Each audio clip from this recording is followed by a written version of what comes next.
الحمد لله نحمده ونستعينه ونستغفره ونؤمن به ونتوكل عليه ونعوذ بالله من شرور أنفسنا ومن سيئات أعمالنا من يهده الله فلا مضل له ومن يضلل فلا هادي له وأشهد أن لا إله إلا الله وأشهد أن محمدًا عبده ورسوله أرسله بالحق بشيرًا ونذيرًا بين يدي الساعة من يطع الله ورسوله فقد رشد ومن يعصيهما فإنه لا يضر إلا نفسه ولن يضر الله شيئا أما بعد فإن خير الحديث كتاب الله وخير الهدي هدي محمد صلى الله عليه وسلم وشر الأمور محدثاتها وكل محدثة بدعة وكل بدعة ضلالة وكل ضلالة في النار فأعوذ بالله من الشيطان الرجيم بسم الله الرحمن الرحيم يوم نقول لجهنم هل امتلأت وتقول هل من مزيد وأزلفت الجنة للمتقين غير بعيد هذا ما توعدون لكل أواب حفيظ من خشي الرحمن بالغيب وجاء بقلب منيب ادخلوها بسلام ذلك يوم الخلود لهم ما يشاءون فيها ولدينا مزيد وقال تعالى لقد كان لسبإ في مسكنهم آية جنتان عن يمين وشمال كلوا من رزق ربكم واشكروا له بلدة طيبة ورب غفور فأعرضوا فأرسلنا عليهم سيل العرم وبدلناهم بجنتيهم جنتين ذواتا أكل خمط وعسل وشيء من سدر قليل ذلك جزيناهم بما كفروا وهل نجازي إلا الكفور۔ برادران اسلام، محترم بزرگوں، عزیز بھائیوں، ماں اور بہنوں، انسانی زندگی نشیب و فراز کا دوسرا نام ہے۔ اس زندگی میں کبھی راحت اور خوشی کے مواقع آتے ہیں تو کبھی غم اور تکلیف کا سامنا کرنا پڑتا ہے۔ کبھی وسعت اور فراوانی حاصل ہوتی ہے تو کبھی تنگی اور پریشانی سے آدمی دوچار ہوتا ہے۔ کبھی صحت اور تندرستی سے بہرور ہوتا ہے تو کبھی بیماریاں اسے گھیر لیتی ہیں۔ الغرض یہ کہ زندگی کا ہر دن ایک جیسا نہیں ہوتا، اس میں اللہ کی حکمت و مصلحت سے اور اللہ کے حکم سے اتار چڑھاؤ آتا اور جاتا ہے۔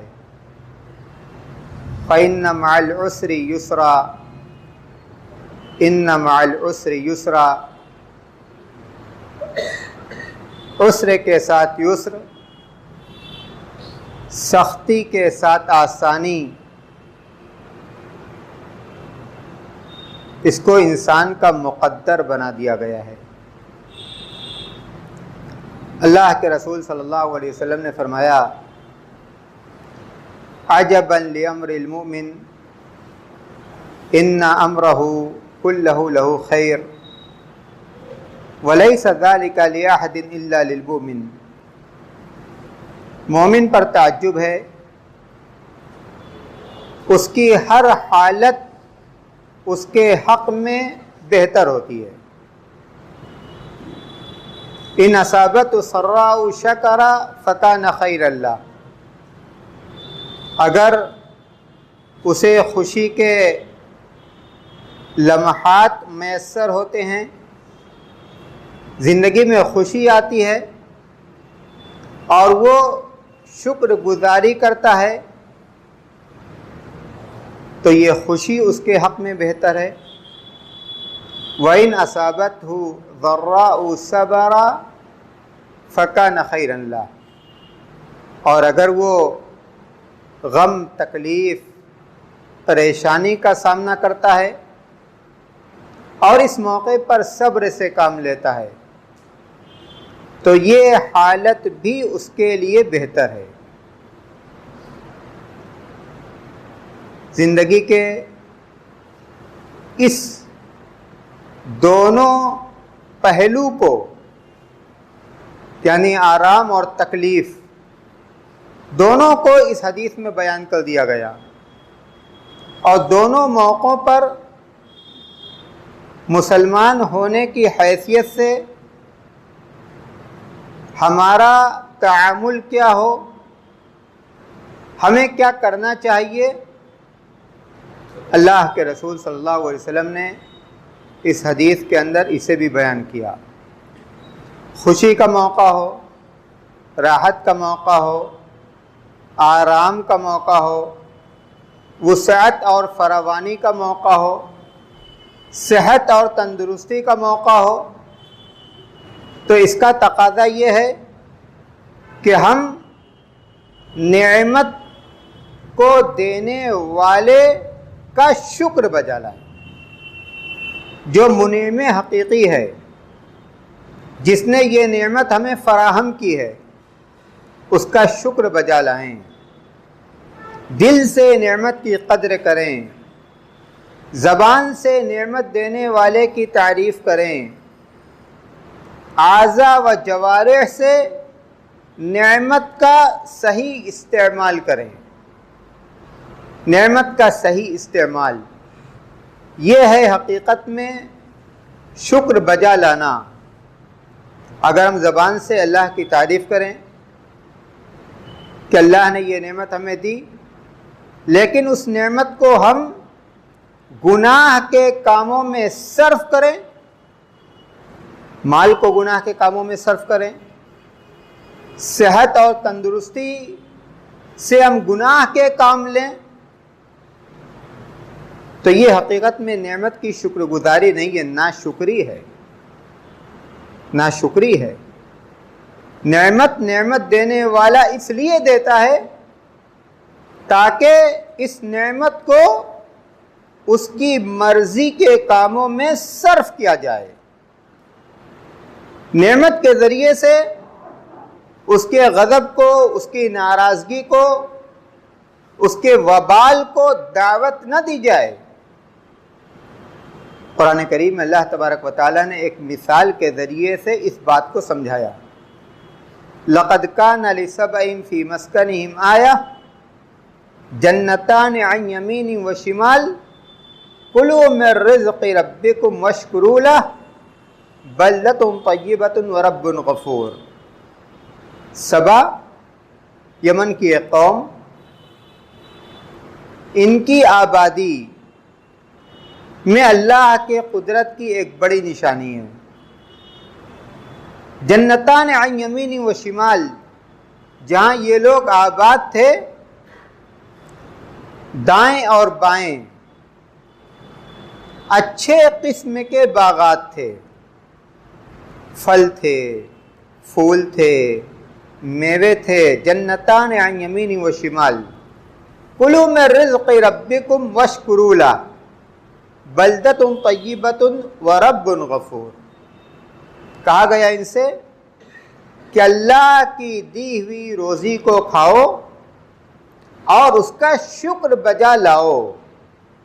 روزی پا کر تمہارے اندر کبر نہ آ جائے، روزی پا کر تمہارے اندر غرور نہ آ جائے، روزی پا کر تم اپنے رب کو اور روزی دینے والے کو بھول مت جاؤ۔ کلوا من رزق ربکم واشکروا لہ بلدۃ طیبۃ ورب غفور۔ کتنا اچھا تمہارا یہ علاقہ ہے۔ مفسرین لکھتے ہیں بہت اچھا علاقہ تھا، آب و ہوا اچھی تھی، موذی جانور نہیں تھے، ہر اعتبار سے ان کا علاقہ بہت اچھا تھا۔ تو اللہ نے کہا کہ بلدۃ طیبہ ورب غفور، اور معاف کرنے والا تمہارا رب ہے۔ فَعَرَضُوا فَأَرْسَلْنَا عَلَيْهِمْ سَيْلَ الْعَرِمِ، اللہ کہتا ہے کہ ان لوگوں نے شکر گزاری کے راستے کو چھوڑ دیا۔ فَعَرَضُوا فَأَرْسَلْنَا عَلَيْهِمْ سَيْلَ الْعَرِمِ، جب شکر گزاری کے راستے کو ان لوگوں نے چھوڑ دیا تو اللہ نے ان پر باندھ کا سیلاب بھیجا۔ پانی کے جو سوتے تھے، جہاں سے ان کے کھیت اور ان کے باغات سیراب ہوا کرتے تھے، وہیں سے جو باندھ ان لوگوں نے بنایا تھا وہ باندھ خراب ہو گئی، ڈیمیج ہو گئی، اور وہ پانی بڑی مقدار میں ان کے درمیان آیا، ان کے باغات میں آیا، اور اس نے طوفان کی شکل اختیار کر لی۔ فَعَرَضُوا فَأَرْسَلْنَا عَلَيْهِمْ سَيْلَ الْعَرِمِ وَبَدَّلْنَاهُمْ بِجَنَّتَيْهِمْ جَنَّتَيْنِ ذَوَاتَيْ أُكُلٍ خَمْطٍ وَأَثْلٍ وَشَيْءٍ مِّن سِدْرٍ قَلِيلٍ۔ اور اللہ کہتا ہے کہ اس کے بعد کیا ہوا؟ جو ان کے میوے کے باغات تھے، پھلوں کے باغات تھے، وہ باغات بیکار کی چیزوں میں تبدیل ہو گئے۔ جھاؤ کا درخت، کچھ کانٹے دار بیر کا درخت، جہاں میوے نکلتے تھے وہاں اس طرح کی چیزیں نکلنے لگی۔ یہ کیوں ہوا؟ ذَلِكَ جَزَيْنَاهُمْ بِمَا كَفَرُوا، اللہ کہتا ہے کہ یہ ان کی ناشکری کی وجہ سے ہوا۔ جب ان لوگوں نے اللہ تبارک و تعالیٰ کی شکر گزاری چھوڑ دی، نعمتوں کا غلط استعمال کرنے لگے، تو جو باندھ ان کے میوے کے کھیت کو سیراب کرتا تھا، اسی باندھ میں شگاف آیا اور ایسا طوفان اور ایسا سیلاب کہ ان کی کھیتیاں برباد ہوئیں، اور اس کے بعد جو فصل آئی وہ میووں کی فصلیں نہیں تھی، وہ پھلوں کی فصلیں نہیں تھی، بلکہ بیکار اور بے مصرف چیزوں کی فصلیں تھی۔ ذَلِكَ جَزَيْنَاهُمْ بِمَا كَفَرُوا وَهَلْ نُجَازِي إِلَّا الْكَفُورَ، اللہ کہتا ہے کہ ناشکروں کو ہم یہی سزا دیتے ہیں۔ ناشکروں کا بدلہ اسی جیسا ہوتا ہے کہ جب نعمت کی قدر نہیں کی جاتی، جب نعمت کا شکریہ ادا نہیں کیا جاتا، جب نعمت کا صحیح استعمال نہیں کیا جاتا، پھر وہ نعمت چھین لی جاتی ہے، اس کو تنگ کر دیا جاتا ہے، اور جن لوگوں کے درمیان وہ نعمت رہتی ہے وہ نعمت ان لوگوں سے پھر روٹھ جاتی ہے۔ قرآن کریم کی دوسری آیت کریمہ میں اللہ نے فرمایا لَئِن شَكَرْتُمْ لَأَزِيدَنَّكُمْ وَلَئِن كَفَرْتُمْ إِنَّ عَذَابِي لَشَدِيدٌ، اگر شکر گزاری کرو گے تو میں اس نعمت کو دیر پا کر دوں گا، اس نعمت کو بابرکت بنا دوں گا، اس نعمت کو تمہارے درمیان تا دیر قائم رکھوں گا، وَلَئِن كَفَرْتُمْ إِنَّ عَذَابِي لَشَدِيدٌ، لیکن اگر تم نے ناشکری کا راستہ اختیار کیا تو یہ جان لو کہ میری گرفت بہت سخت ہے، میری گرفت بہت سخت ہے۔ اللہ تبارک و تعالیٰ اپنے بندوں کو نعمت سے نوازتا ہے تو وہ یہ چاہتا ہے کہ اس کے بندے اس کی نعمت کا شکریہ ادا کریں، وہ یہ چاہتا ہے کہ اس کے بندے اس کی نعمتوں کا صحیح استعمال کریں، اور اگر بندہ ناشکری کرتا ہے تو ناشکری کرنے سے نعمت دینے والے کا کوئی نقصان نہیں ہے، ناشکری کرنے سے نعمت دینے والے کا کوئی نقصان نہیں ہے، اس کی سلطنت میں، اس کے خزانہ میں، اس کی ملکیت میں کوئی فرق نہیں پڑتا۔ نقصان تو ناشکرا اپنا کرتا ہے، ناشکرا اپنا نقصان کرتا ہے کہ نعمت دینے والے کو ناراض کر دیتا ہے، اپنا نقصان کرتا ہے کہ نعمت کے راستے کو بند کر دیتا ہے، اپنا نقصان کرتا ہے کہ اس نعمت کو اپنی ناشکری کی وجہ سے اپنے لیے زحمت بنا لیتا ہے۔ اور جو دوسرا پہلو ہے صبر کا، وہ پہلو بھی بہت اہم ہے۔ اللہ کے رسول صلی اللہ علیہ وسلم نے فرمایا انما الصبر عند الصدمۃ الاولی، صبر تو پہلے ہی جھٹکے میں اپنے آپ کو سنبھال کر رکھنے کا نام ہے۔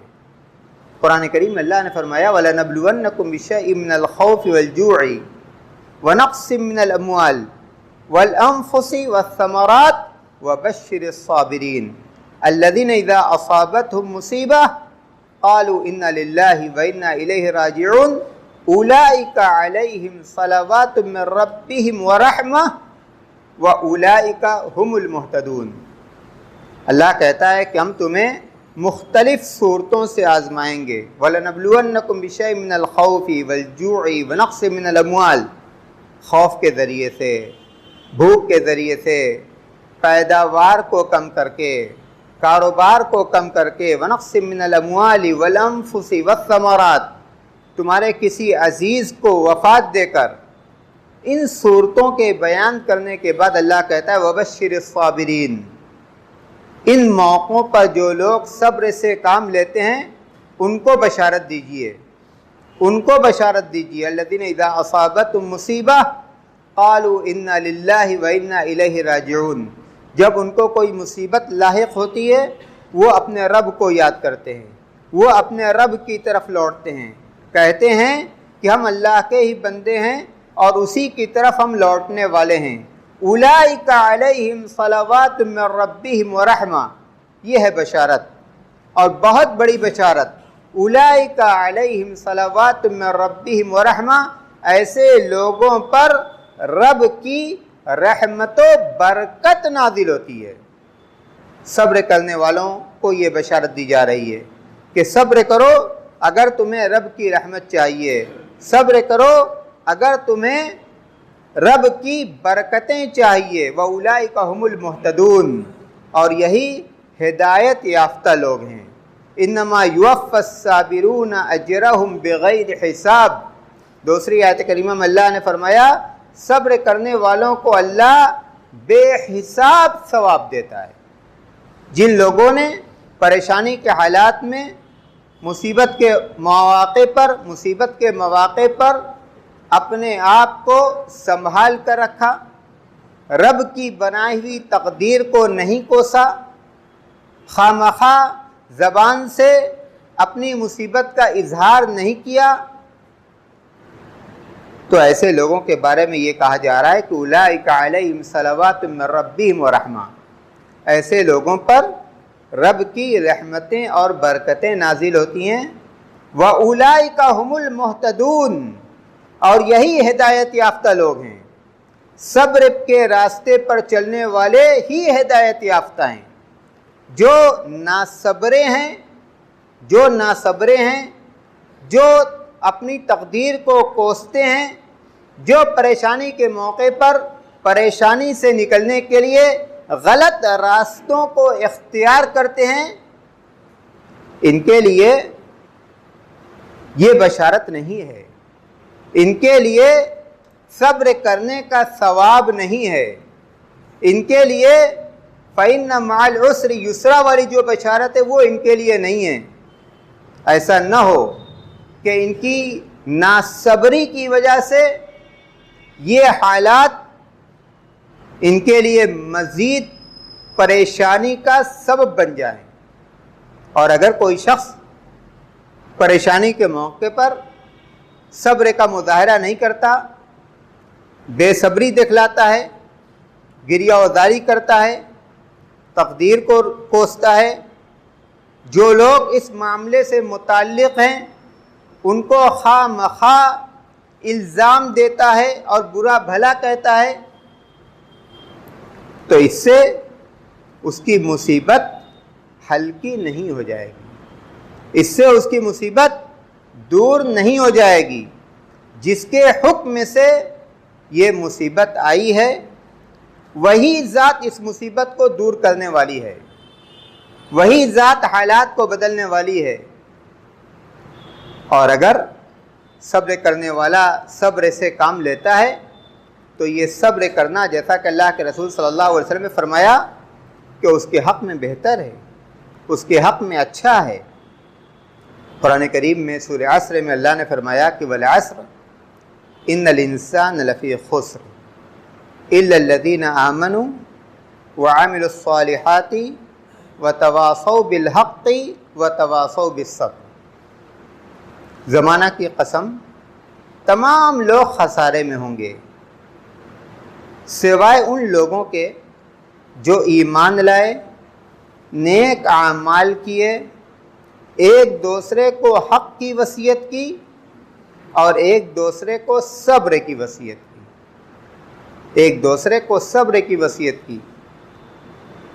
تو جو لوگ صبر کے راستے پر چلتے ہیں ان کے بارے میں یہ کہا گیا کہ یہ لوگ دنیا کے اندر دین کے اعتبار سے خسارہ اور نقصان میں نہیں ہیں، لیکن جن لوگوں نے صبر کا راستہ چھوڑ دیا تو پھر خسارے اور نقصان سے وہ کیسے بچ سکتے ہیں اور خسارہ اور نقصان سے وہ کیسے نکل سکتے ہیں؟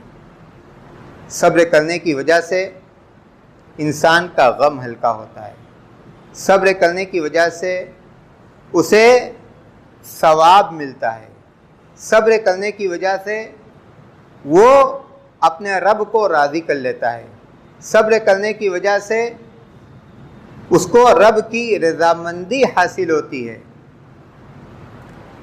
بعض سلف میں سے بعض لوگوں نے یہ لکھا کہ ایک شخص جس کو اللہ تبارک و تعالیٰ نے نعمت سے نوازا اور اس نعمت کو پا کر وہ اس نے اپنے رب کو فراموش کر دیا۔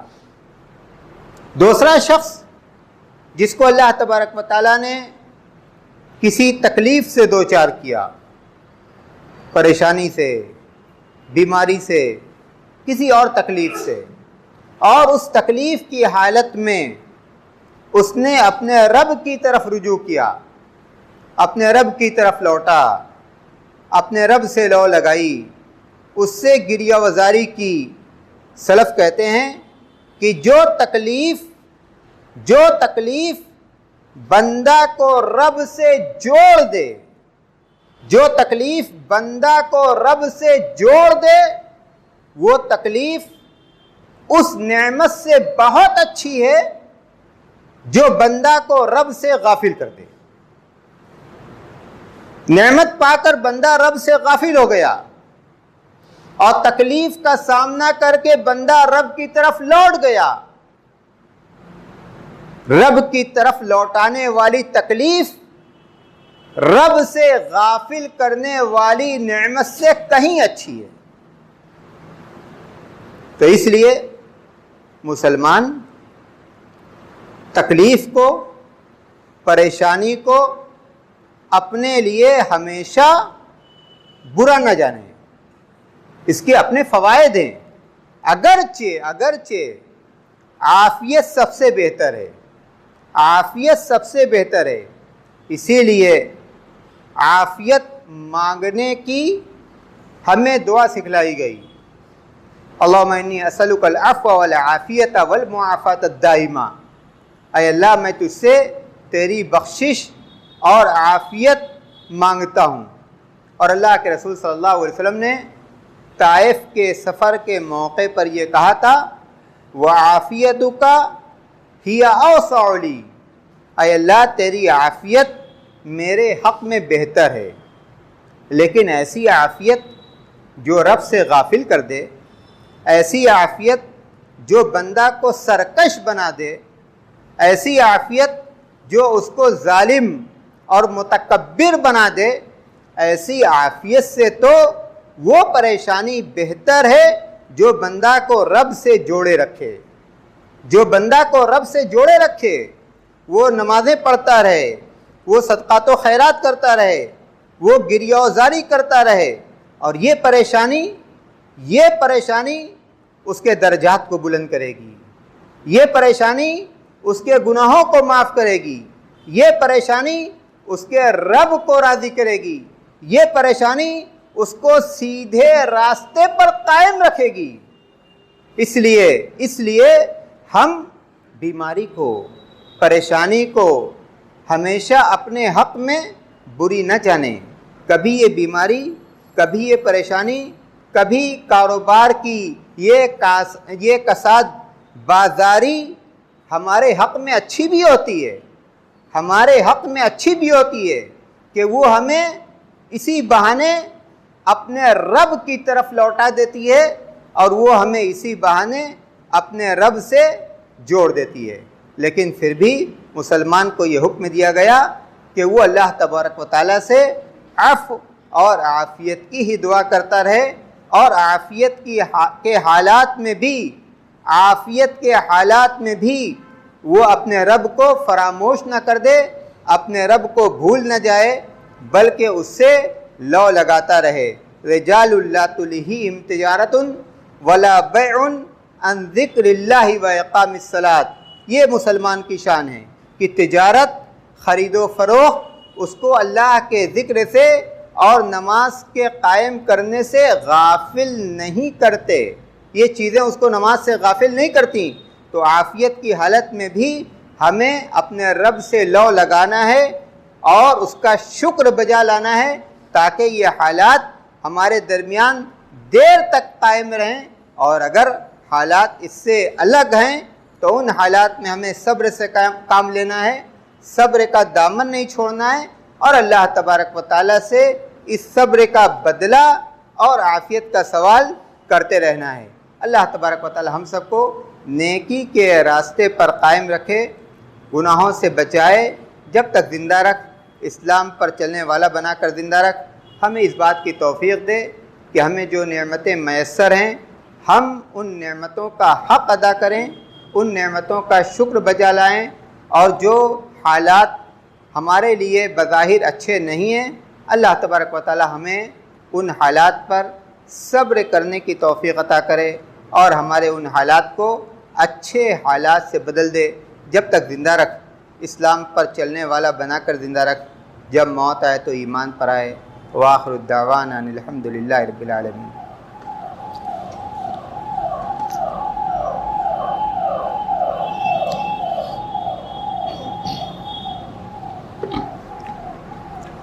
الحمد للہ نحمده ونستعینه ونستغفره ونؤمن به ونتوکل علیہ ونعوذ باللہ من شرور انفسنا ومن سیئات اعمالنا من يهده الله فلا مضل له ومن يضلل فلا هادي له واشهد ان لا اله الا الله واشهد ان محمدا عبده ورسوله اما بعد فاعوذ باللہ من الشیطان الرجیم. بسم اللہ الرحمن الرحیم. ان اللہ وملائکتہ یصلون علی النبی یا ایہا الذین آمنوا صلوا علیہ وسلموا تسلیما. اللہم صل علی محمد وعلی آل محمد کما صلیت علی ابراہیم وعلی آل ابراہیم انک حمید مجید. اللہم بارک علی محمد وعلی آل محمد کما بارکت علی ابراہیم وعلی آل ابراہیم انک حمید مجید. عباد اللہ رحمکم اللہ ان اللہ یأمر بالعدل والإحسان وإیتاء ذی القربى وینہی عن الفحشاء والمنکر والبغی یعظکم لعلکم تذکرون اذکروا اللہ یذکرکم وادعوہ یستجب لکم ولذکر اللہ تعالی